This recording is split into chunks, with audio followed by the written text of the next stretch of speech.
Okay, sweet. We are live. How's everybody doing? Thanks for coming. Happy Friday, everybody. Um, yeah, so today Joe, you got to turn it off though. Yeah. Um, so yeah, we're gonna kind of deep dive into subject two. So the last few Zooms have been more newbie friendly, how to find your first deal in 90 days, cash. We're wanting you guys, if you're new to real estate and trying to get your first deal done, doing a subject to transaction is probably not going to be the easiest, quickest way to get your first deal.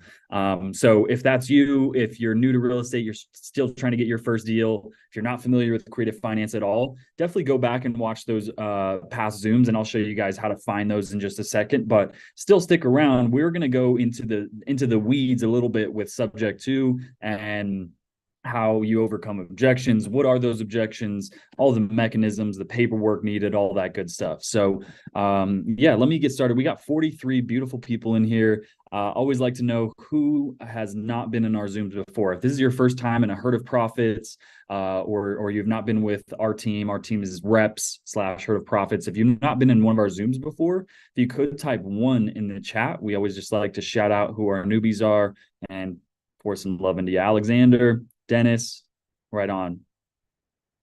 Heeman, hopefully I said that right. Right on. Shout out to you guys. I'm sure there's some others that are a little bit shy or they're sneezing right now and didn't hear what I said, but no worries. Thank you guys for showing up. Hopefully we can give you guys some high level value today, and go from there. So first thing I want to show you guys is how you can connect with our team. So if you're not already a part of it, we talk about this every week. So if you've been in the Zooms before and you're still not a part of it, make sure you tap into the Facebook group. So we have our own Facebook group called Herd of Profits. It's just a play on the Elephant Challenge. So I'm going to drop the link to that right now in the chat. So if you're not in the Facebook group, click that link and request to join. Make sure before you join, answer these questions. So for whatever reason, I don't know why people don't like to answer these questions, but please, if you're requesting to join right now, answer these questions or you run the risk of being denied access to the group. So some of the benefits are you can post your deals in here. You can find deals if you're a buyer. We have tons of members in here, 1,800 members and growing. So tons of sub two students that can help you with any questions. Leo, what's up, man? Shout out to you. So we have private money lenders, we have boots on the ground, we have contractors, lenders, agents, you name it. There's someone in the group with an expertise for something you're looking for. I guarantee it. Also, if you go over to this files tab, this is probably one of the major benefits is we have some really good resources for you guys. We have a script to call agents. We have frequently asked questions about subject to, an avatar guide. We have a $3,000 contract. This contract cost us $3,000. It's a cash wholesale contract that's good in all 50 states. That's yours to download and use for free. We have a seller net sheet, underwriting calculator, letters of intent template, and much, much more. Estimating repair costs is an amazing PDF. You guys should all go download. So yeah, make sure you check out the files tab. And then on top of that, the whole reason we do these Zooms and try to provide you guys value is so that you guys now have a team to work with. So if you're out there making phone calls, you're knocking on doors, you're driving for dollars, whatever you're doing, you're trying to find leads, right? You're trying to get your first deal or your second deal or whatever. We want you guys to joint venture with us. So we're a very experienced team. Angie has 18 years in the game. She's owned her own brokerage for 8 of those years and been a real estate agent for the rest. Dom's been an agent for 8 years and has also owned and operated his own $1 million telecommunication business, been successful in business. And then you have me, Joey, and Jake Hill, who are lead managers. Jake's our expert in cash. So if you guys are ever looking at a fix and flip deal, a dumpy property that needs some work, Jake's going to be your go-to guy for that. He knows how to turn those ugly properties into checks. Same thing with me and Joey. We know cash at a high level too, but we are the sub two creative finance experts of the group. Our team is also consists of Rachel Swartz. She is our integrator slash back end person. So if you guys have questions about systems or how to get onboarded, how to send a lead form, anything like that, Rachel's going to be your go-to person. You can find her on Facebook right here. She's all over the Facebook group. And then we have other people in our team like Stevie Brown, who's our lead manager out in Arizona. She's also an expert in creative finance. Robin Hurt and Linda Willoughby are also our lead managers that help with a lot of your guys' leads. So if you've submitted leads, most likely you've spoke to Robin or Linda. But regardless, so if you have a lead you're working on, you're not quite sure what the next step is, maybe you need help negotiating, getting a contract written up, finding a good title company, finding a buyer, whatever the case may be. It doesn't have to be under contract. It can just be a lead. So if you click this featured tab, this very first link, we have a direct to agent lead form and a direct to seller lead form. So if you'd like to submit a lead, go ahead and submit it here. How it works is it's automatically uploaded into our CRM and you're added as the JV partner. So anytime that lead moves categories or statuses in the pipeline, you're notified. Anytime we leave a note like seller's very interested in our offer, going to send a contract, you'll receive that note in an email so you know what's going on. That's the whole point too, is obviously we want to teach you guys, hold your hand through it from steps A to Z, how to get a deal done. Raymond Vieira is in here too. He's a contractor, sub-2 expert, fix and flipper, sub-2 student out of Colorado. If any of you guys have any cash deals in the metro area, Ray is buying right now. So that's how you guys can JV with us, tap in with us through the Facebook group. Also make sure you're part of the YouTube channel, Angie's YouTube channel. So this is where all of our Zooms, we go live on YouTube. We have 3 people on YouTube watching right now. Shout out to those folks. But yeah, so if you want to, if you're driving, whatever the case may be, you're at the gym, you want to further your education, definitely come check out Angie's YouTube channel. I'm gonna do that. I'm gonna drop the link to how to pay my utility bill there. So just drop the link to Angie's YouTube channel. Come subscribe, please. We're trying to get this to 2,000 subscribers by the end of the year. But yeah, tons of videos on here. So 5 tips for success, how to get your first deal, real estate deal, teaching agents and wholesalers what a good deal looks like, how to find money or deals driving for dollars. So tons of good resources. We've called agents live. We've called sellers live. We've underwrote deals, comp deals, estimated rehab costs. We've walked sellers through contracts live. So come check out the YouTube channel and all of that good stuff. So today we wanted to go into the weeds of sub-2, like how to do your pitch, what are the objections you'll get, the frequently asked questions, what's some of the paperwork needed, like how does insurance work, all of that good stuff. How can you market and find people that are interested in buying sub-2 deals? So all of that good stuff. I'd like to test the chat out. Let's see. So I want to get you guys actively involved. Let's see, if you have done a sub-2 deal, meaning you've bought one, wholesaled one, you were a real estate agent on a sub-2 deal, if you've been involved with a sub-2 deal at all in any capacity, let's say you've gotten paid or you paid someone for a sub-2 deal, if you could type a 3 in the chat for me. Okay. So we got Alexander, Kevin, Todd, Daniel, right on. Let's see who hasn't actually. It's probably better to ask who hasn't. Ray for sure has. Let's see. Okay, so if you haven't, type a 6 in the chat for me. Let's see who hasn't touched a sub-2 deal at all. There we go. There's a lot of 6s in there. Okay, so hopefully this will be a good Zoom for you guys to understand, right? So again, I'm going into the weeds of sub-2. So this might be like an information dump. It might be an overload. It might be too much information, but you guys can always come back and watch this video in the future, once you start figuring things out. So yeah, our team, we've probably closed at least 40 sub-2 deals this year alone. wholesaled most of them, bought some of them, joint ventured on some of them, helped other students find buyers for them. So we'd like to think we're experts, or at least kind of know what we're talking about with sub two. So so let's get into it. I'm trying to think of how we can start this, right? So so here's a good starting point. A lot of people, even me and Joey, when we were brand new, we had joined sub two, and it took us maybe a month to actually figure out what's the difference between sub two and seller finance. We didn't really even know that, right? So for some of you that don't know, there is a difference between sub two and seller finance, right? So sub two, and then there's a hybrid, which is a crossbreed between the two of them. So it gets complicated. But a sub two is the mechanism of taking over a lien or a loan subject to the purchase of a property. So it doesn't need to just be a mortgage, right? Like, I think sub two was born when people used to buy real estate subject to an existing mechanics lien or subject to an existing solar lien, right? So you can buy property subject to many things. It doesn't have to just be a mortgage. It could be anything, right? So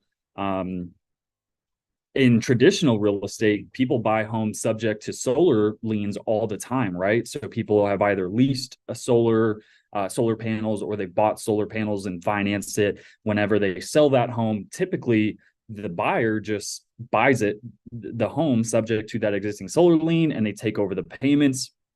Usually that solar company wants to check your credit and make sure you're good, but I think like 95% of the time, most people are approved for them. So that's where subject to is. Now seller finance comes into play when someone has equity in their property, right? So for example, if someone owns a home free and clear, there's no mortgage, that is not a sub two deal. That's a seller finance deal, right? That person, that seller, is financing the buyer, meaning they're becoming the bank.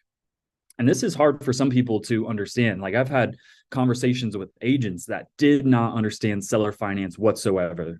So, right, like here in Colorado, right, let's say, for example, I was going to buy a house. The seller wanted $500,000 for it, but he didn't have a mortgage. He owned it free and clear, right?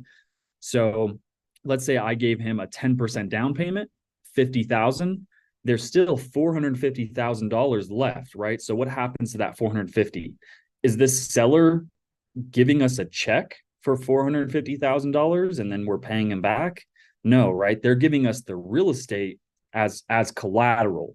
So that $450,000, no one has to come to the table with liquid $450,000. It's an IOU, right? It's a promissory note. It's a deed of trust. It's a mortgage. All these things are very similar. It's essentially it's an IOU, right? So you give them the $50,000 down payment, and they give you, they give you the home that has a mortgage on it for $450,000, right? You structure a loan, typically amortized over 30 years, right? There's a payment structure. There usually has an interest rate. So then you're making the monthly payments to that seller instead of a mortgage company. Warren says, what's the differences and advantages of sub two compared to a wrap? I still struggle with that. Good question. And again, we'll go into the weeds of that, Warren. Like, what's a wrap compared to a sub two, right? So I would say a sub two is a way of acquiring a property, and a wrap is a way of dispositioning a property. It's a way of selling a property. So that's the difference. We acquire it sub two, and then we sell it on a wrap. Okay. And we'll go more into the depths of what a wrap is and how that plays out. Yeah, I'm thinking we do the Florida deal that I just did, because that had a departing residence. Like, you want to break down the Florida one, Joey? Yeah. Yeah. Okay. So and we're gonna break a deal down for you. A deal we just closed in Florida that was very complicated, all that good stuff. Jennifer says, is seller financing same/similar as a land contract? Yes and no. So yeah, Joey's saying yes and no. Más o menos.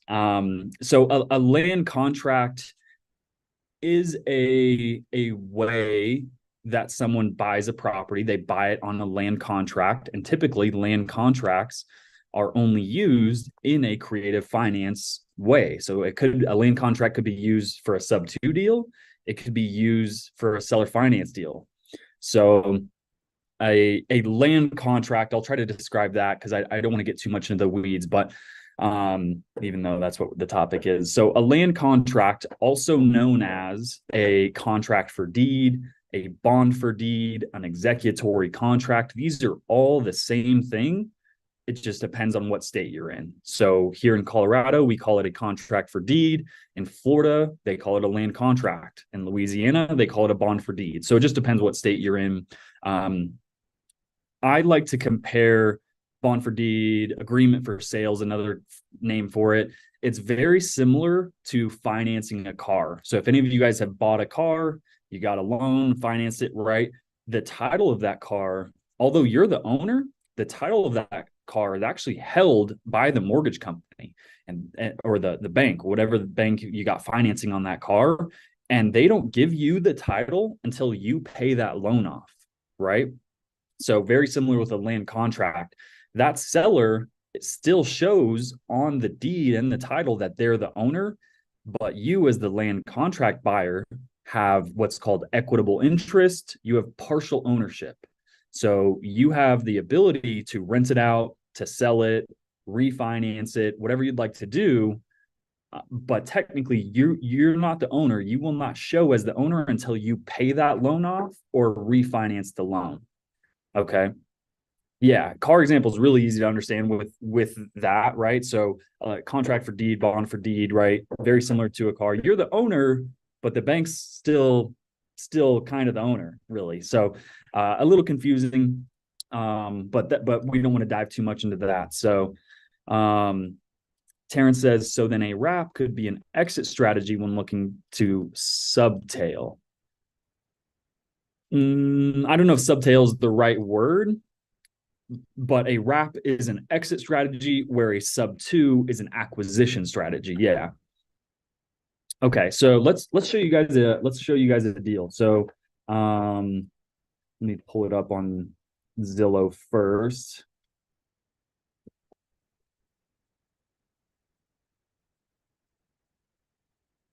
And make sure I have the address. 2947, not 57, Dylan. I'm just going to show you guys the Zillow pictures of it so you can actually see it's a real property. Amanda Oak.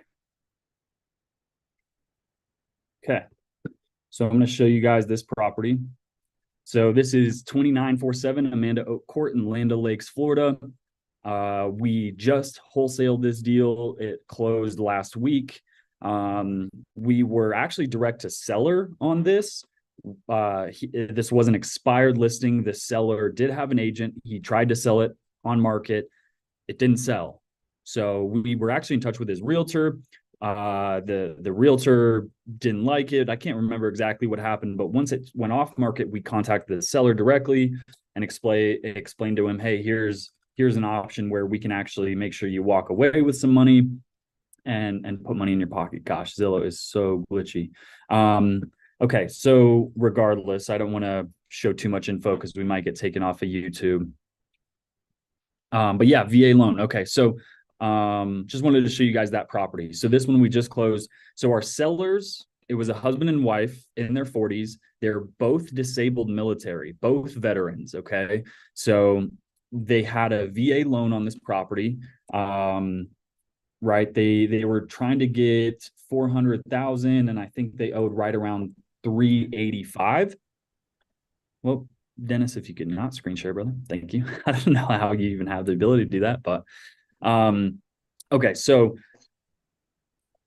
they owed 385 on a VA loan at 3.25% interest rate. So perfect. That's exactly what we look for, right? They had low equity and a good interest rate. Their motivation was to get out of Florida. They did not like living in Florida anymore. For whatever reason, they said they wanted to get away from the ocean. I don't know why. So that was their motivation. They wanted to move and buy a house in Georgia. Okay. So it became a little bit complicated. Sub two deals are hard. And that's one of the major objections you'll overcome is like, how does this affect my buying power? If I leave this loan in my name, right, won't my debt to income ratio be off? How do I qualify for a new loan? So this was a major hurdle we had to overcome. So first thing I did was get them under contract, and then I put them in touch with a realtor in Georgia, also a sub two student. Her name is Marcia Wright. She's a beast. So I'll type her name actually in here too. If any of you guys are in Georgia or looking to do business in Georgia, I just typed her name in the chat, Marcia Wright. She's a beast. She's amazing. So I contacted her and said, hey, I have a buyer for you. He wants to buy a house in Georgia traditionally. So she said, great. Okay. So she got in touch with him. They started sending him properties. He was picking ones out that he liked, right? So meanwhile, we're under contract. We're actively marketing to find him a buyer. Okay. So eventually, after marketing it, I found a buyer. Another sub two student wanted to buy it for their primary residence. They were actually going to move into it. They were moving from Virginia, I think. So perfect. I found my buyer. And at the same time, Marcia is working with my seller to help him find his next property. Okay.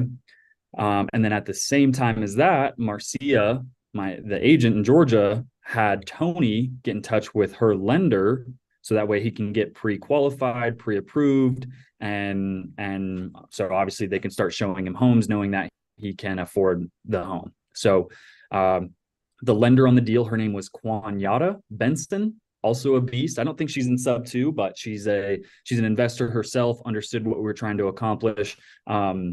So Quanyata got him approved. I explained to her the situation that we need to do what's called a departing residence. So a departing residence is a mechanism how a seller can leave a loan in their name and still qualify for a home, even though they have this debt, right? So also on top of that, they're veterans, right? So debt to income is just one half of this token, where there's also what's called VA entitlement. So if you're not a veteran, you're new to real estate, you're probably not familiar with entitlement. If you are a veteran, you probably understand entitlement. So as a veteran, right, you get a VA loan. The benefits of a VA loan are you can buy a home with zero down, right? You don't have to bring any money to the closing table. You can get a loan for zero down. But they limit you, right? You can't just go buy 100 homes with zero down, right? You get an entitlement, okay? So it all depends on your income, if your spouse is a veteran, what your rank was, what county you're buying in, what your credit looks like, all of this, right? So this case, both my seller and his spouse were veterans, right? So the Florida home was only on the wife's VA entitlement. So the husband still had all of his entitlement, which was roughly $380,000, meaning he could go out and buy a home for $380,000 and not have to put any money down, not have to bring any money to the closing table. Alice says, I have a deal like this in North Carolina, but I don't have all the cash. The seller will allow the assumption of the VA loan at 287, the purchase price 385. I only have 30K cash, but they want 100K cash. Alice, that right there sounds like a prime example of a deal you'd probably want to joint venture on with a team like us, right? We can help with the negotiations, right? They want 30K cash, but I want to be 6'2", right? Or sorry, they want 100K, but you only have 30, right? So that's just a negotiation piece on your end, right? You just have to get good at negotiating or qualifying them, right? Just move on if that 100K cash is a deal killer for them, then it's probably a deal killer for you. So yeah, if you want help on that, Alice, I would say submit it through the lead form and we can help negotiate it and work on a departing residence. So there's a lot of moving pieces. So I'm trying to stay organized. If any of you guys are lost and you have questions, feel free to type them in the chat. Okay, so and let me go back, right? So the very first thing I did before I even had them contact the agent and Quanyata, the lender, was I had my guy, his name's Joseph Gonzalez. He's a lender out here in Colorado. He's not licensed in Georgia, but he just helps us whenever we ask. So what he did was he checked how much entitlement they have left. We verified, okay, they have enough entitlement. They can leave this loan in place and still go buy a $380,000 home in Georgia. So perfect. That's the first thing we did. We knew it would work. Then we contacted Marcia and Quanyata to start getting him pre-approved and looking at houses. So here's what we explained to Quanyata, and fortunately, she's a good lender. She's experienced. She knew what we were trying to accomplish. Okay, so Picking up for Alexander says, how do you verify their entitlement? Yeah, good question, Alexander.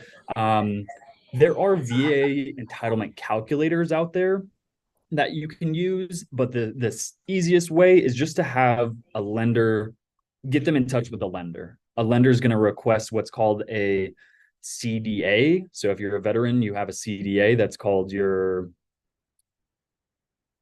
actually, I don't even know if it's no, it's not a CDA. It's a entitlement certificate of entitlement, COA, something like that. So the lender sees that, they check their income, they see what county they're going to buy in, and then they say, okay, you have this much of entitlement remaining. That so departing residents, I'm getting to that, Laura. I'll get to it eventually. So a departing residence certificate of eligibility. That's right, Veronica. Thank you so much. COE is what it is exactly. Okay, so a departing residence is a mechanism of it doesn't just pertain to veterans, it pertains to anybody with a loan. So it could be FHA, conventional, whatever. So a departing residence is exactly what it sounds like. A resident, a primary resident, so someone who lives in their home is going to depart that, right? Another name for this, and if you guys are taking notes, a departing residence, it's also the same exact thing as what's called a primary conversion. Those mean the same thing. Departing residence is just more of a popular phrase. So primary conversion, though, makes more sense. What they're doing is they're converting their primary, or they're departing their residence and turning it into a rental property. Exactly. Oh, I was gonna say, Joey, you nailed it, but obviously Joey nailed it. So that's what happens, right? So they're leaving their primary residence. So to clear that mortgage off of their debt to income, they need to show proof to a lender that their mortgage is being covered by someone. And typically that's a renter, right? So if they can say, hey, my mortgage is $1,000 and I'm receiving $1,000 of rent every month, right? It can clear their debt to income. Now their debt to income is good. They can go buy a new home. So now there's a technicality here. And again, we're getting into the weeds. So try to keep along with me, right? So if their mortgage is $1,000, but they're only getting $1,000 in rent, technically that their new lender, the new underwriter, can only accept 75% of the rent and cleared off their debt to income. So if if their mortgage is $1,000 and they're only receiving $1,000 in rent, technically the underwriter of the new loan can only take off $750. So when we sign a lease agreement, we want it to be for 130% technically. Okay. So I want them to be showing 1,300 times 0.75 is 975. So it's a little over 130%. So it needs to be like 1,400. Right, Alice. So if they're getting 1,500, right, times 0.75 is $1,125. So now we can remove 100% of the debt off of their debt to income ratio. So they do need to be making more in rent than their mortgage to be able to qualify for this, depending on their debt to income. Okay. So you'll get this objection all the time. This is the first of 3 major objections you're going to get. Okay. So the first one is, how does this affect my buying power? How can I go and get a new loan with this debt? Right. So, and you'll get this objection all the time. When we talk to agents all the time, they say, nope, they want to go buy their new home, and the lender already told them that their debt to income ratio, they don't qualify unless they remove this loan off of their debt to income ratio. So that's an objection you can actually overcome, and we overcome this objection all the time. So what we tell them is, well, we'll sign a lease agreement with them, and that lease, it's a 12-month lease agreement. If you show that to the lenders, they'll accept that and perform a departing residence, and they'll be able to remove this mortgage off of their debt to income and qualify for their next home while leaving this debt still in place. So this is how veterans and other just conventional buyers, and house hackers, if you guys are familiar with house hacking, this is exactly how you do it, right? So you buy your primary home, right? You have to live in it for a year, 2 years typically. And then most lenders will tell you you need to sell that home if you want to buy your next home. You don't. You can rent that home out, and as long as your rental income covers 135% of your mortgage, you can leave that loan in place, keep it as a rental property, and go buy your next home. Do that again, go buy your next home, go buy your next home, go buy your next home. Okay. Dylan, you should I'll pretend to be the agent, role play with me so they can hear how it sounds when you're actually pitching this to an agent. I don't know if that'll help you guys, maybe. Yeah, I love it. Let's do that. All right. Ring, ring, ring. Hey, this is Joey. Hey, Joey, my name's Dylan. I'm just calling about your listing on 123 Main Street. Yeah, yeah. What would you like to know about it? Yeah. I'm actually not a real estate agent. I'm actually a buyer in the area. My team, we're looking to add a couple of properties to our rental portfolio. We've just identified this area and this property specifically as one that might be a good fit for us. And then here I'm going to skip past this, but I'd go into like, okay, what's the condition of the home? Joey, tell me that. Why is he selling it? It looks like a beautiful home, right? I can't imagine why they want to get rid of this. Joey would say, oh, they got PCS, or they're moving for the military. They got a job offer. They got a divorce, right? So this is a separate topic, but you want to get the 4 pillars, right? So this is huge too. If any of you guys are new and you don't know what the 4 pillars are, this is just worldwide. Do it. Just ask me. Just pretend. Okay. So they can hear it. Yeah. So what's can you tell me, it's a beautiful home. I see it was built in 2020. Are there any issues with it? Anything like the doors not shutting right, foundation issues, anything like that you can tell me? No, nothing's really wrong with the property, man. They just, we just can't seem to get our price, and our guy really needs to get his price to get into his next property. Okay, sweet. And so he wants to get into his next property. What does that look like? Is he moving for a job offer? Is he moving closer to the family? Why does he need to move? Yeah, he's actually a veteran, so they're actually moving him to another state. So that's just kind of why you got to get this sold. Okay, so he's getting PCS. Probably he came down on some orders. Yep. He needs to move. Okay, makes sense. So what is his timeline on that? Do you know when he needs to get out of the house? I know his ranger, whatever his boss is gonna send a moving company to get him out by the end of next month. So the sooner the better. Okay. So it's time's ticking. He's got to get out of there. And then how about price? You said he needs to get his price to be able to move. So, and that's actually one of the reasons I'm calling you, is because we buy a lot of properties, and we identified this one as a good fit for us because they have low equity. So I'm assuming that's what you mean by he needs to get his price, is because he probably can't come to the table with $5,000, $10,000 to be able to sell this. Is that right? You nailed it. Pretty much anything under our list right now, he's gonna have to write a check to the bank. So he's really not budgeting on anything under our list price. Okay, perfect. So and you said he'd like to get into his next home, right? Is he plan to buy in the area that he moves into? Yes, he's just going to Okay. use another VA loan for it. Okay. So he's a veteran. He's got a VA loan. He'd like to free up his entitlement to go buy his next home. Is he buying in the same state, or do you know where he's buying? No, he's moving states. He's moving states. Okay. Perfect. Okay. So here's how we think we can help your client. I think this can hopefully be a good fit for us and also your client. So, we do buy homes in cash. We do buy homes with conventional loans. Unfortunately, as an investor, right, we just need to buy at a certain price if we're doing cash.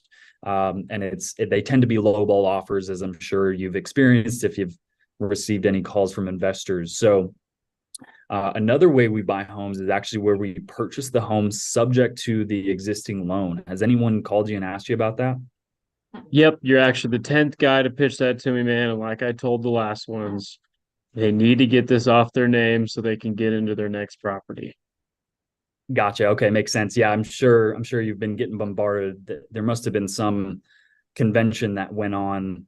We've been doing this for almost a decade now, and it seems like in this past year, it makes sense with the interest rates that so many investors are coming out of the woodworks and trying to buy sub two deals. So um, have you already had him talk to a lender in the new state he's buying? Is that where that came from? Is that why he needs to get the loan off his name? That's what the lender told you? That's basically what my brokerage is telling me. That's what, a few lenders have told me. So that's why I kind of just shutting everything down, man. He's just got to get this out of his name so he can buy his new house. Okay, gotcha. Okay. So I'd love to still send you an offer, and here's why I think it could work. So depending on his entitlement, I see this is only a $200,000 home. Most veterans typically have anywhere from $400,000 to $500,000 of entitlement, and we can verify this with the lender. We're closing on a transaction right now in Florida. Same situation. My sellers are veterans. They want to sell and move to Georgia and buy their next home with their VA loan, no money down. What we did with them was we did what's called a departing residence. So I actually showed their lenders, their new loan underwriters, a lease agreement. And this lease agreement proves that their monthly mortgage payment will be covered and then some for the next 12 months. That lender then takes that lease agreement and is able to remove this debt off their debt to income. So as long as they have enough entitlement remaining, we can use the lease agreement to clear up their debt to income. They should be able to buy their next home, no problem. Would you be So I'm interested under in the exploring that impression option? they can only have one VA loan. I don't know where you're getting this information. Yeah, absolutely. So, and that's a common misconception. Actually, veterans can buy as many homes as they want. It just depends on their entitlement. So, if they have 500K of entitlement, they can go buy 10, $50,000 homes or one $500,000 home. So, just depends on how much entitlement they have. So you're saying if we can just get a lease signed, you can now qualify my seller to get into their new home? Yep, exactly. And that's called a departing residence. I'm sure you have lenders that you like to work with. Most lenders, at least the good ones, will know what a departing residence is. It's the same mechanism for how veterans will buy their home, live in it for a couple of years, and then convert it to a rental property, and then go buy their next home on a VA loan. It works the same way for people with conventional loans or FHA loans. They just rent it out. As long as that rental income is a certain amount, it clears it off their debt to income, and they can go buy their new house. Okay. So I get it. It sounds like you might be able to get him into the next property. But my biggest concern is, he doesn't know you, you want to take over his loan. What if you default? What if you stop paying his loan? Then he's left, with bad credit and now he owes a bank.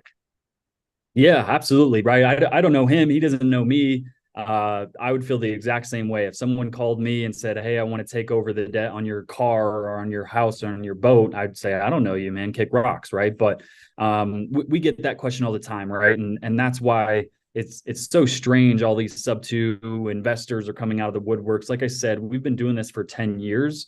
So we have a very good reputation. I have an amazing credibility letter. When I send you my offer, I'm going to send you my credibility letter, and that has just proof and referrals from some of the past deals we've done. It has my sellers' phone numbers, agents' phone numbers, lenders, title companies' phone numbers, so you can call them and verify that we actually know what we're doing. We have attorneys on retainer that handle all our contracts and our paperwork. So we've been doing this for quite a while. Hopefully we can prove to you and your seller that we would be a good fit, barring we handle all their objections. So Okay, I get it. No, I understand you guys got the credibility. I'm sure you do this a lot, but still, like I said, what if you miss a payment? What's going to happen? Yeah, great question. So if we miss a payment, right? God forbid. Fortunately, we've been doing this for a decade. We've never missed a payment, but you never know, right? Short of an alien invasion, we could get abducted, we could get hit by a bus, our business could go bankrupt, right? Anything could happen. Sorry guys, this light's messing me up. So here's what happens. If we do miss a payment, it states in our contract that we are to deed the property back to your seller. And to be honest, this is actually, most sellers see this as a risk, and there is risk involved. This is actually a major benefit. If we miss payments, we forfeit the home back to them. So now they're the owners. We also forfeit the down payment we gave them. The commission will pay you, the monthly payments that we did make, and if we need to make any repairs, they keep all the repairs. So now they're back at square one, right? But let's say if we miss payments in 3 years, hopefully this area is appreciated. We've paid the loan down some. Now they actually have equity, and they sell it again. They double dip, or they turn it into a rental, whatever they like to do, but they get the home back. Gotcha. So it's basically just a piece of paper saying, if you guys mess up, my seller gets his property back, keeps all the money you gave him. Am I hearing that right? Exactly. Gotcha. Okay, well, I'll have to put this in front of him. We'll still have to talk to his lender. But if you could just send me an offer, I already know he's not going to go for this unless he's going to get at least 10K in his pocket, just because of the risk of still, I understand you have a fail safe if you miss payments, but just the risk of you guys taking over his loan, he's going to need a good down payment. Um, so yeah, I would just shoot me an offer and then we'll be in touch. Absolutely. I appreciate your time, Joey. I'll send something to you here in a second. Thanks. Click. Sweet. Okay. Sweet. So yeah, Joey One thing I started to want to go into some of highlight the other about risks. Dylan's though, do you see how many third party stories he used? That's literally all these phone calls are. Even if it's not your story, use third party stories. This has got us so many closed deals just because we say something that's already happened, which they are our third party stories, but at first they weren't, right? I was just listening to a bunch of pace calls and using his story that he used and implementing it in my pitch. Um, every single house that we call, they've been pitched up to 10, 20, 15 times, whatever it may be. But everybody else, usually when they get the first objection, they just click, they hang up and give up.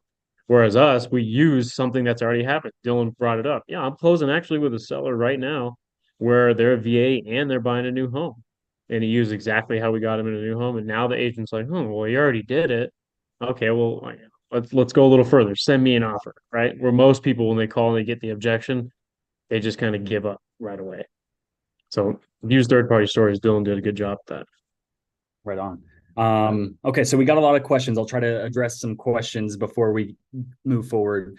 Terrence says Joey's F-150. Terrence, that's a great third-party story. It's better used for a seller finance, not necessarily for sub two. The F-150 story, I'll go into it quickly. Pace was trying to sell his F-150 for cash. He was getting a ton of lowball offers. Once he added the verbiage, "will take payments," he started getting bombarded with offers above what he was asking. That's why that's a seller finance offer, not really a subject to transaction. You bring that story up. Warren says, do you go on title when you buy sub two? You do. Now, if you buy it on a contract for deed, like we were just talking about, you don't. So, but with normal sub twos, you do go on title. You do have the deed. You do own the property. It's your home. They just stay on the debt. They stay on the mortgage. Okay. Robert asks a very yeah. You know what I just learned from Caleb today, that if you do a contract for deed, you can write off the depreciation. You can recapture it, he said. Yeah. Yep. And this is a great pitch. We try not to even mention contract for deed unless it's our last option. The benefit for contract for deed for both really the seller and the buyer is that it limits your due on sale clause. So that's your third risk there. So I'm going to hit enter on this. I just in the chat typed in, these are the three major risks with sub two. How does it affect my buying power? What happens if you miss payments, and due on sale? So, and we'll go into the due on sale clause more later. So Robert asked a great question. Does a quitclaim deed come into play here? So this is actually a very hot topic in sub 2 right now, and things are changing, right? So we used to handle the what happens if you miss payments question differently. We used to say, there's a document. It's called a performance deed and a deed in lieu of foreclosure. So not important that you guys know this anymore because it's not, it doesn't hold water in any state. This document's useless, basically, from what we've learned. But a deed in lieu of foreclosure is a document, and it's exactly what it sounds. It's the deed will transfer in lieu of a foreclosure, meaning that seller won't have to foreclose on the buyer to take the home back. They can just file that document and the deed transfers. We're learning this document doesn't hold water. You can file that deed in lieu, but if that buyer wants to fight you, you're probably going to have to foreclose on them anyways. Okay, so what we put in our contract, and this is how we handle that objection, we tell them if we miss 90 days of payments, 3 months of payments, we'll put in a contract that we are to deed the property back to you. And then that puts their mind at ease that, okay, they give the property back.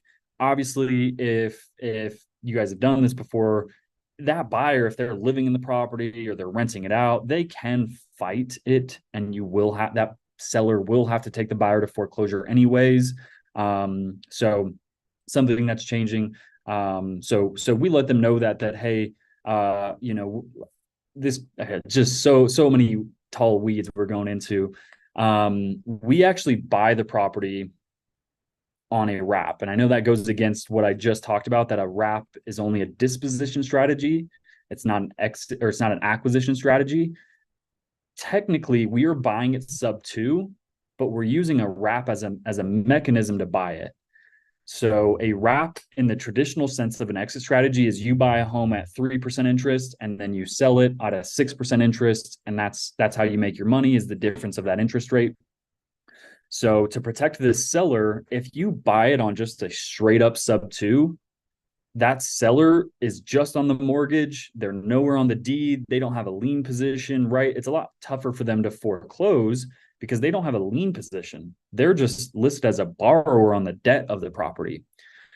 So technically we do buy it on a wrap, but that seller is wrapping the property to us, but they're mirroring the exact same terms of the loan. So they're not increasing the interest rate.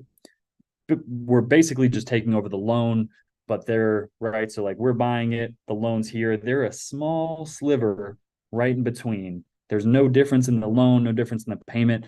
All this sliver does is add them as a lien holder so they can actually foreclose and take the home back. Okay. So does that hopefully that makes sense. We don't really talk about quitclaim deeds, deed in lieu of foreclosure, performance deeds anymore, just because that document just doesn't hold water. We've learned this from title companies, closing attorneys, that if someone filed that deed in lieu of foreclosure, but that buyer didn't want to leave the property, you can't just evict them. You have to foreclose on them. Chris asks, how are payments made? Through a third-party servicing company. So some of the names of these companies are One Point Lending, LLC, Madison Management, One Star. What is this? Westar. Westar Loan Servicing. So these companies are debt collectors, is really what they are, but they will facilitate your deal. So you'll pay as the buyer pays, let's say Westar, for example, and then Westar turns around and pays the mortgage. They typically charge a $200 account setup fee, and they'll bill you $40 a month to service that note. But you want to use a servicing company at all times. It's beneficial to the seller and the buyer to use a servicing. So, and that's a way to add credibility is, hey, well, I'm not just logging into your bank, or I'm not just sending you a check to pay it. We actually use a third-party servicing company that handles the payments, and they notify you every month that, yep, your mortgage has been paid,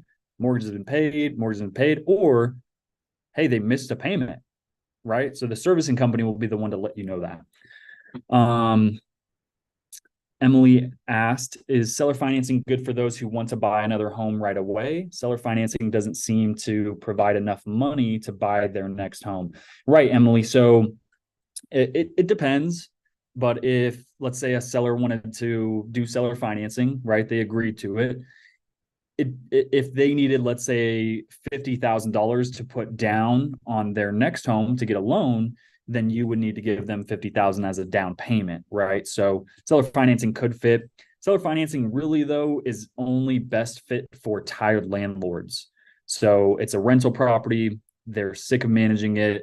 They like cash flow, but maybe they want to avoid capital gains, but they're not really going to go buy their next home. They're just going to retire and ride off in the sunset. So seller finance is really best fit for tired landlords. And then Raul says, so it just has to be a lease agreement. It doesn't have anything to do with the market rent rate. Right, Raul. Now you want to be safe, right? If the market rent in your area is 1,000, but you're agreeing to rent it out for 4,000, that might raise some red flags with them. And good question, actually. I sort of didn't play on this. It's the lease agreement we give them. It's a lease option agreement. And a lease option is two things. It's a lease agreement. So, hey, I'm renting it. And then there's an option. Hey, I have an option to buy it. So it's a lease option agreement. That's where the down payment comes from. Okay. So typically with a lease option, there comes a down payment. It's not just a security deposit. It's like, hey, I'm actually going to give you $15,000 for the option to buy it at a future date. Let's see, tons of messages. Raul asks again, how much equity matter, or just the rental income to PITI ratio? Yeah, Raul, equity doesn't necessarily matter. It's just rental income to PITI. So it just has to be a lease agreement. It doesn't have to do anything with the market rent rate. Right. No. And here's another common misconception too, right? Let's say a veteran used $400,000 of their entitlement to buy a home, but they've owned it for quite a while. Or let's just say they've paid it down quickly, right? So their loan was originally for 400,000, but now they only owe 200. So does that mean they freed up $200,000 of entitlement? The answer to that is no. Even if they only owed $1, they're still eating up $400,000 of entitlement until that loan is completely paid off. So it only matters whatever their beginning loan balance was, unless it's paid off. Mike asks, what if put property in a land trust owner's name, but you beneficiary, would that be a way to avoid due on sale clause? You could do that. Some states, land trusts are useless, like Arizona and Colorado. Land trusts are typically useless. There's not really a point to doing that. Florida is probably a better state to use land trusts. Chris says most of these properties aren't held though by your organization. They're resold as a wrap or are reassigned. Correct. Exactly. Yeah, they're reassigned. Yep.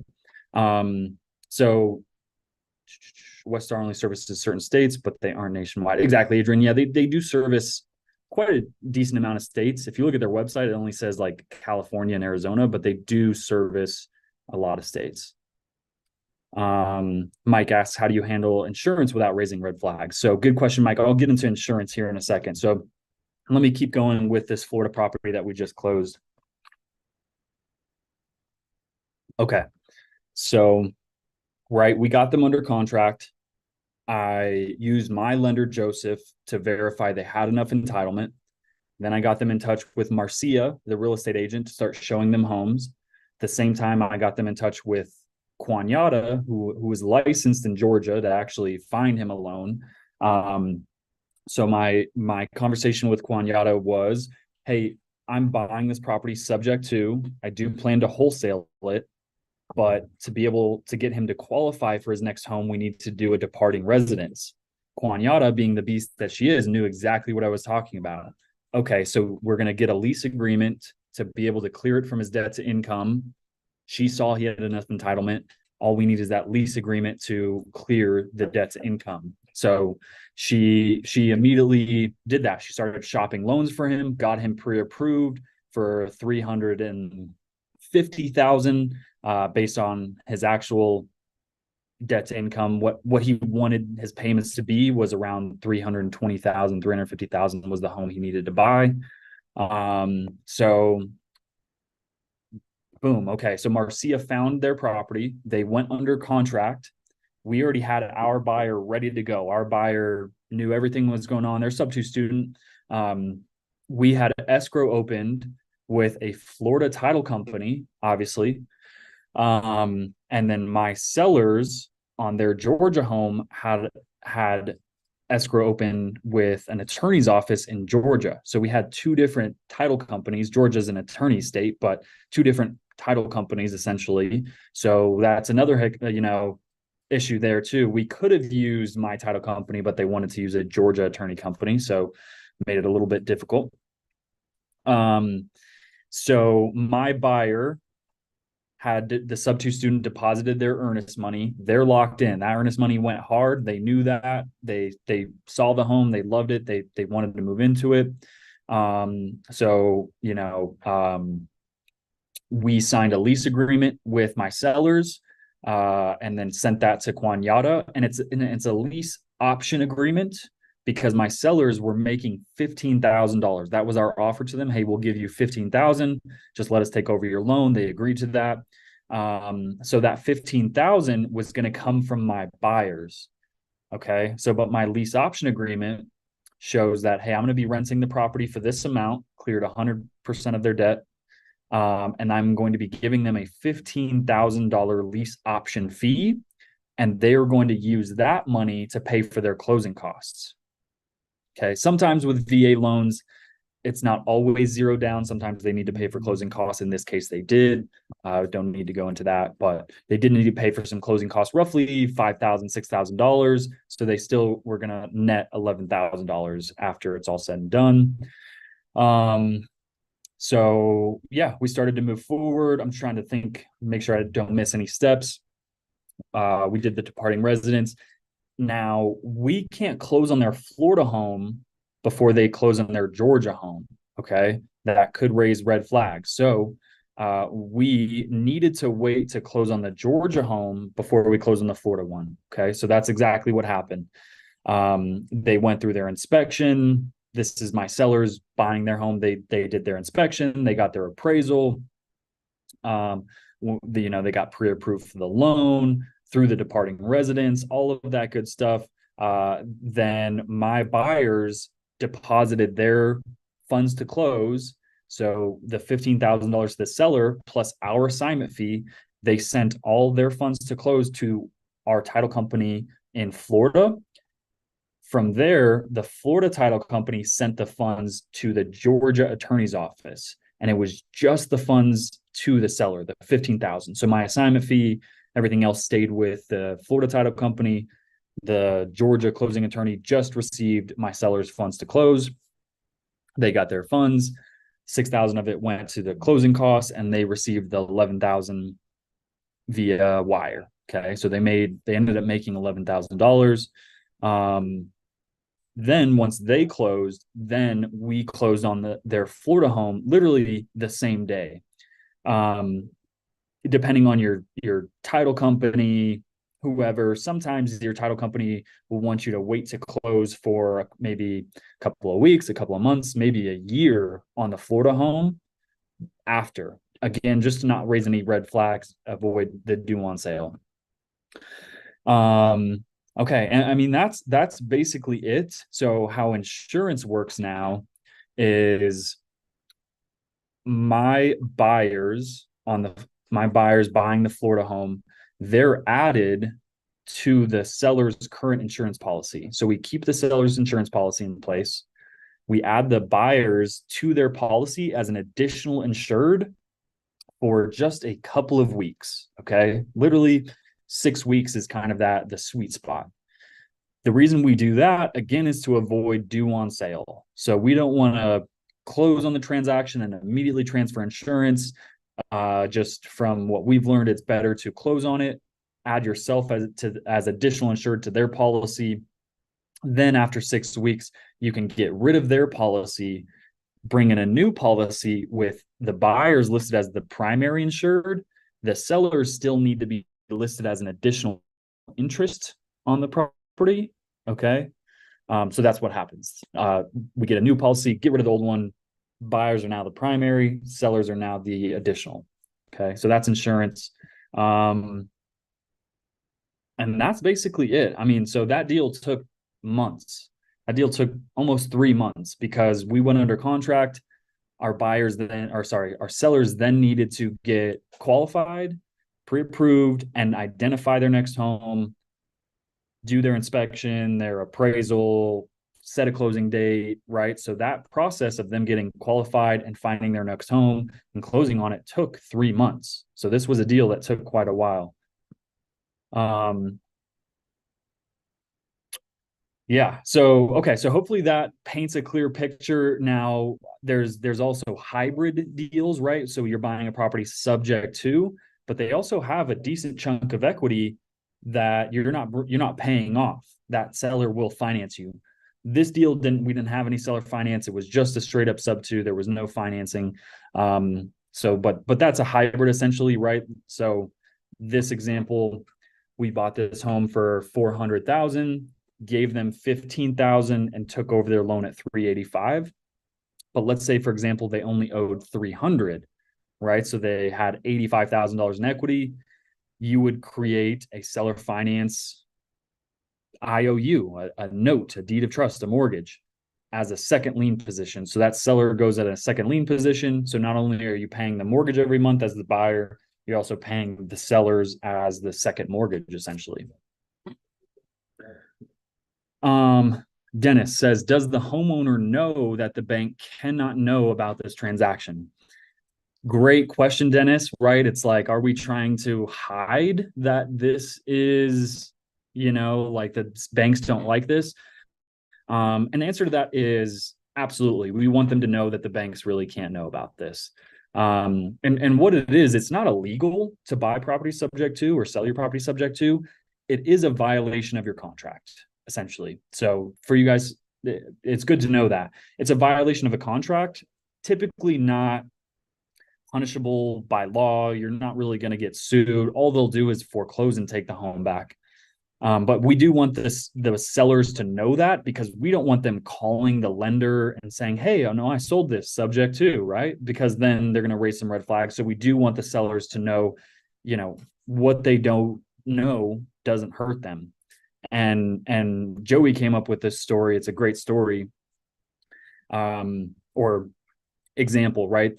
For example, right? If Joey was to give me a loan, let's say for $50,000, we created a note and I was paying him $500 a month, right? Whatever. Now let's say I gave that $50,000 to my buddy Jake, but Jake continued to make the $500 payments to Joey based on the terms that we agreed to, right? And Joey didn't know. What does Joey care? He's getting his payments. He agreed to this. He's happy, right? But if we tell Joey, hey, I gave that money to Jake, Jake's going to be paying you, Joey might be like, well, I don't know, Jake, I didn't agree to that. I want my money back, right? So what they don't know doesn't hurt them, essentially. That's basically how we explain it to the seller. So yeah. Alice says, so in the end, how much did you make? Since you gave the seller the down payment from your buyers, you're only making so my buyers, they brought the $15,000 plus my assignment fee. So I wholesaled this. I'll just tell you, we made 15,000. So my buyers brought 30,000, sellers got 15, we got 15. Raul says, I've heard that ideally most banks wouldn't want to call the loan because their real money is made through the interest paid over time. Absolutely, Raul. That is how we overcome that third objection, the due on sale, right? So the first objection we talked about is, how does it affect my buying power? Okay. So, and then this is also good for you guys to know, the departing residence only matters if they want to buy their next home immediately or within the next 12 months. If they plan to rent for at least 12 months or longer, you don't need to do a departing residence. You don't need to show a lease agreement, any of that. When they're ready to buy after 12 months, let's say in 3 years they plan to buy, they can show their underwriter proof that the payments have been made by someone else. And this is another term you guys should write down if you're taking notes. This term in the lender world is called 12 months paid by others. 12 months paid by others. That's the exact term. This is used in the same example for divorces, right? Let's say a husband and wife both buy a home, they both get a loan, right? Let's say there's a divorce, the husband keeps the home, the wife moves on, she moves out, she goes and rents for a year, and then let's say after a few years, now she wants to buy another home, but she's still technically listed as a borrower on this loan. She can just prove that, hey, my ex-husband has been making the payments for 12 months, 24 months, whatever, and the lender will accept that and be able to approve her for her next loan. So after 12 months, you don't have to even worry about departing residence. So when you're talking to agents and handling objections, oh, do they want to buy immediately, or do they plan to rent for a year at least? So ask that question. But yeah, Raul, exactly. So when we're explaining the risk of the due on sale clause, that's how we say it, right? So first of all, it's extremely, extremely rare that it happens.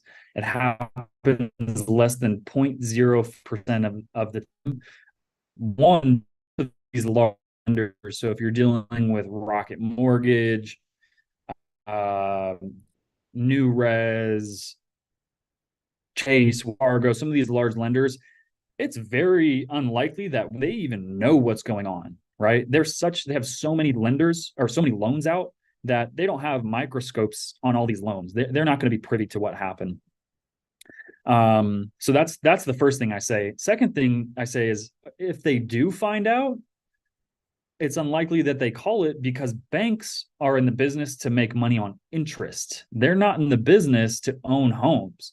It doesn't behoove them to it doesn't behoove them to take this home back, because they're going to have to hire a trustee, which is an attorney, and they're going to have to go through a foreclosure process, which costs them thousands of dollars to do.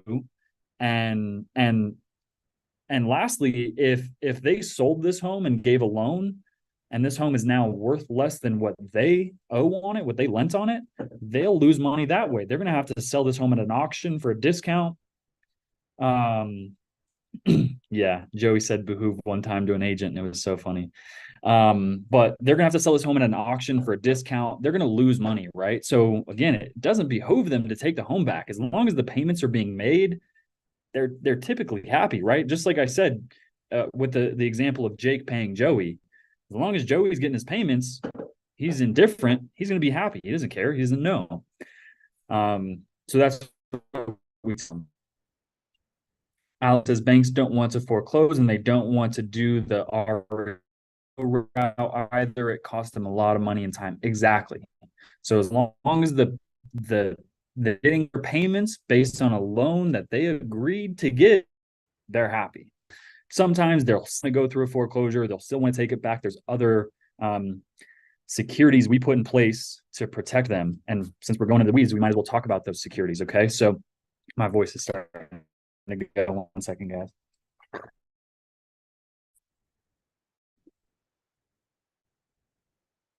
Okay, so the first thing we'll call the lender. If they find out the students, Pace will do this. He'll commission Sean St. Clair, who's his attorney, to call that lender and their attorney, the trustee, whoever, and explain the situation and try to just work it out, through a gentleman's agreement. If that doesn't work, what we do is we see, okay, have we owned this long enough to now where we have equity? Can we just sell the home and make a profit, or at least break even if needed?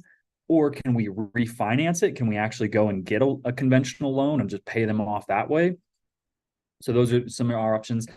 If none of those work, what we'll do is we will deed the property back to the seller. This is called a paperwork dance. This is what Pace calls it. We deed it back to the seller. voiding the sale. We put the deed back in the seller's name, and then we'll, hopefully that then voids the due on sale, right? Because it should void the sale.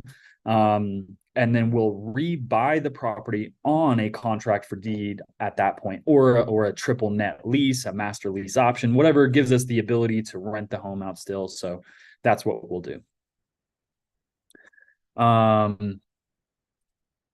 Alice uses that word all the time. It is a funny word, but it works. Okay, sweet. So there's still so much more stuff I can go into, but I want to pause and see if anyone has any questions. Yeah, if anyone has any questions, feel free to type them in the chat. If I've overwhelmed you with information and this sub 2 stuff seems way too hard, type a 2 in the chat for me.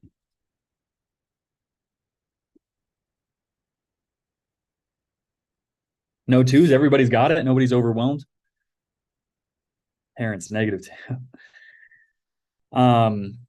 Adrian, how can you refinance if the mortgage is in the seller's names? Because it doesn't matter that the mortgage is in the seller's name. I own the deed. So the mortgage is just a lien against the home. I own the home, so I can get financing on that home. I just have to pay that loan off. That bank wants to be in first position. They'll just pay that other loan off. Yeah, it's not too hard. Very, very right, Chris. It's not too hard. Once you get it, you got it, but it's different, right? So you just have to learn what it is. Here goes the questions. Mike says, seems you have to trust the past seller to deed it back to them. Yeah, it's listed in the contract.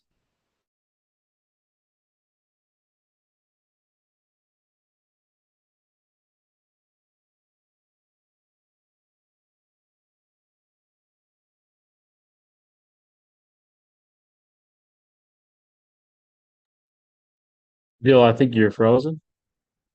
I don't think anybody can hear you. Yeah, I was gonna say I can't hear him. Well, before we get off, I wanted to also mention the family promise that sub 2 is doing nationwide. I put it in the chat, but I'm going to go ahead and put it again. We're doing one in Denver and in Colorado Springs. So if you guys could, wherever you're at, we have one in every state. So you should be able to see your state. I think it might be posted in the creative page with Pace Morby. And if you're in sub 2, you'll see it in sub 2 as well. Dylan, are you back? Yeah, he got abducted by aliens. I see him. Sorry, one sec.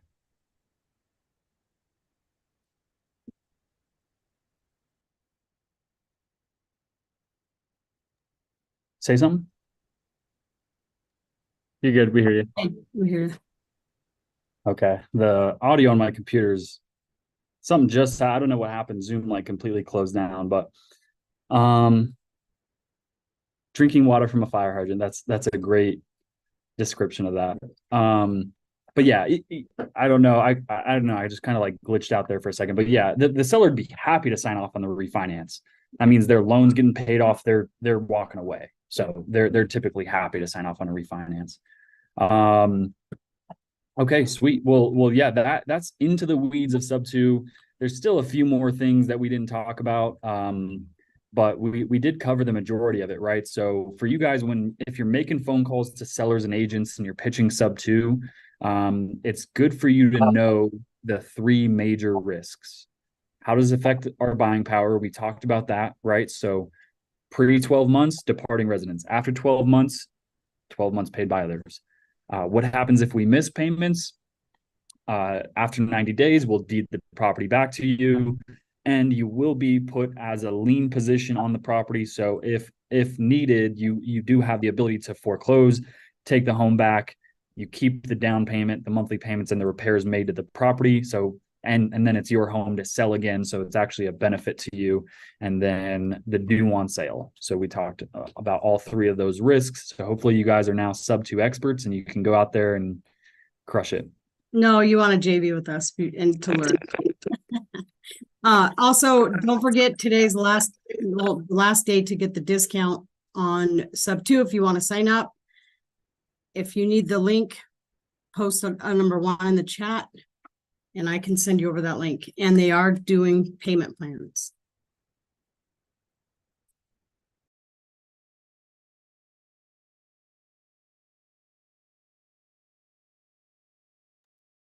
Sorry, my you sound like a robot to me, Ange. Okay. Sweet.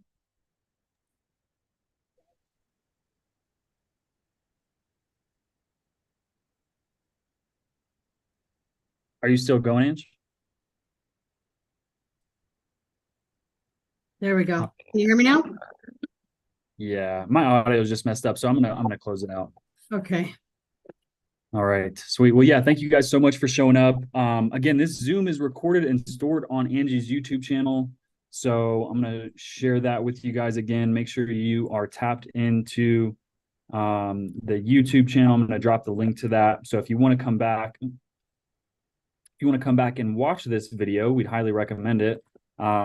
Get good at the role play. The role play that me and Joey did is probably very beneficial for you guys to rewatch as well.